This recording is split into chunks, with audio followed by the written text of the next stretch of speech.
ছাত্র জনতার গণ অভ্যুত্থানের মুখে সদ্য পতন হওয়া আওয়ামী লীগ সরকারের সাবেক ৬ প্রভাবশালী মন্ত্রী, ৫ জন সাবেক সংসদ সদস্য ও তাদের স্ত্রী, সন্তান ও সহযোগী সহ ৩১ জনের তথ্য সংগ্রহের পদক্ষেপ নিয়েছে অন্তর্বর্তী সরকার।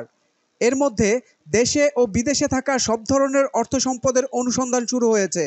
এ লক্ষ্যে বাংলাদেশ আর্থিক গোয়েন্দা ইউনিট BFIU থেকে ওইসব ব্যক্তি ও তাদের ব্যবসা প্রতিষ্ঠানের নাম উল্লেখ করে তাদের অর্থ সম্পদের তথ্য চেয়ে বিদেশে চিঠি দেওয়া হয়েছে। BFIU এসব তথ্য সংগ্রহ করে দুর্নীতি দমন কমিশন, দুদক ও অন্যান্য গোয়েন্দা সংস্থাগুলোকে সরবরাহ করবে। তারা নিজ নিজ ক্ষেত্র অনুযায়ী তদন্ত করবে। ইতোমধ্যে এসব সংস্থাগুলো গোয়েন্দা তথ্য সংগ্রহ করতে কাজ শুরু করেছে। গণমাধ্যমে প্রকাশিত তথ্যের ভিত্তিতে জানা যায়, এখন পর্যন্ত ৬ জন সাবেক প্রভাবশালী মন্ত্রীর তথ্য চেয়ে বিদেশে চিঠি দেওয়া হয়েছে। এর মধ্যে রয়েছেন সাবেক পররাষ্ট্রমন্ত্রী হাসান মাহমুদ, সাবেক স্বরাষ্ট্রমন্ত্রী আসাদুজ্জামান খান কামাল, সাবেক আইনমন্ত্রী আনিসুল হক, সাবেক তথ্য প্রতিমন্ত্রী মোহাম্মদ আলী আরাফাত, সাবেক ডাক, টেলিযোগাযোগ ও তথ্য প্রযুক্তি প্রতিমন্ত্রী জুনায়েদ আহমেদ পলক ও সাবেক ভূমিমন্ত্রী সাইফুজ্জামান চৌধুরী জাভেদ।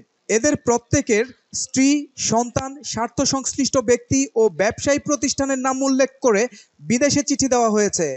চিঠিতে এদের নামে স্থাবর ও অস্থাবর কোনো সম্পদ থাকলে তা জানাতে অনুরোধ করা হয়েছে। এমপিদের মধ্যে রয়েছেন জামালপুর ৩ আসনের মির্জা আজম, সিরাজগঞ্জ ২ আসনের জান্নাত আরা হেনরি, ময়মনসিংহ ১০ আসনে ফাহমি গোলন্দাজ বাবেল, নাটোর ২ আসনের শরীফুল ইসলাম শিমুল ও পিরোজপুর ১ আসনের মহিউদ্দিন মহারাজ। সাবেক এমপিদের প্রত্যেকের স্ত্রী, সন্তান, স্বার্থ সংশ্লিষ্ট ব্যক্তি ও ব্যবসায়িক প্রতিষ্ঠানের নামে অর্থ সম্পদের তথ্য চাওয়া হয়েছে। মন্ত্রী, এমপি মিলে রয়েছেন ১১ জন। তাদের স্ত্রী, সন্তান ও সহযোগী সহ রয়েছেন আরও ২০ জন। ৩১ জনের অর্থ সম্পদের তথ্য চাওয়া হয়েছে। তাদের নামেও অর্থ সম্পদের তথ্য চাওয়া হয়েছে। সোহেল মাহমুদ, দৈনিক নতুন সময়, ঢাকা।